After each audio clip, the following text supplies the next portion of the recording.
Programme ہمارا یہ بڑا اسپیشل پروگرام ہے، اس کا نام ہے اوتھینٹک وظیفے، اور اس میں ہم لوگ انشاءاللہ آپ کے سامنے وہ وظائف اور وہ اذکار پیش کریں گے جو کہ نبی کریم صلی اللہ علیہ وسلم سے مسنون ہیں، ہم تک پہنچے اور ہر قسم کے مسئلے مسائل کو ڈیل کرنے کے لیے ہمارے لیے ہیلپ فل ثابت ہو سکتے ہیں۔ آج انشاءاللہ میں آپ کے سامنے سورہ فاتحہ کے بارے میں کچھ بات عرض کروں گا۔ صحیح بخاری کی کتاب الطب کے اندر یہ حدیث موجود ہے، جہاں پہ صحابہ نے ایک دفعہ ایک جگہ پر سفر کر رہے تھے تو ایک قبیلے کے پاس جا پہنچے اور ان سے کچھ ریکویسٹ کی کہ ہمیں کچھ کھانے پینے کے لیے کچھ سامان ہمیں دے دیا جائے، کیونکہ ظاہری بات ہے مسافر تھے۔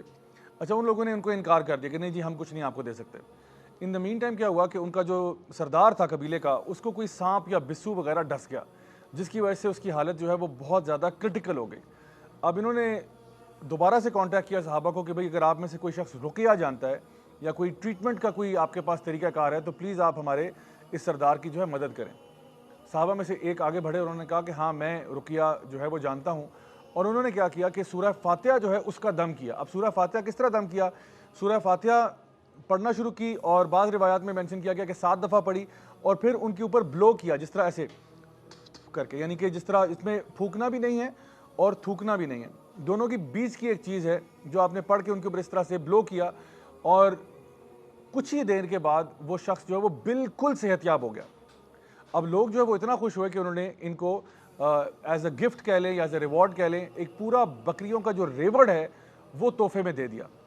صحابہ یہ معاملہ لے کر نبی کریم صلی اللہ علیہ وسلم کے پاس گئے اور سوال کیا کہ ایک تو یہ کہ کیا اس طرح سے دم کرنا صحیح تھا؟ تو اس پہ تو آپ صلی اللہ علیہ وسلم نے فرمایا کہ ہاں یہ ٹھیک تھا۔ دوسرا سوال یہ پوچھا کہ کیا کوئی قرآن پڑھنے کے عوض کوئی معاوضہ لیا جا سکتا ہے؟ تو اس میں بھی نبی کریم صلی اللہ علیہ وسلم نے مسکرا کر کہا کہ ہاں لیا جا سکتا ہے۔ تو اب ہمیں جو چیز اس سے سیکھنے کو ملتی ہے خاص طور پہ وہ یہ ہے کہ بہت سارے جو وظیفے ہم تک پہنچتے ہیں، ان میں سے ایک بہترین وظیفہ جو ہے وہ سورہ فاتحہ کا دم کرنا ہے۔ یعنی کوئی انسان بھی کسی بیماری میں مبتلا ہو، کوئی کسی تکلیف میں مبتلا ہو، یا کوئی شخص بھی کسی چیز حتیٰ کہ زہر سے یعنی ڈس گیا ہو، تو آپ سورہ فاتحہ کا دم کر سکتے ہیں۔ عمر بن الخطاب رضی اللہ عنہ جو ہیں وہ کوئی کسی قسم کا دم نہیں کیا کرتے تھے سوائے اس کے کہ وہ سورہ فاتحہ پڑھا کرتے تھے۔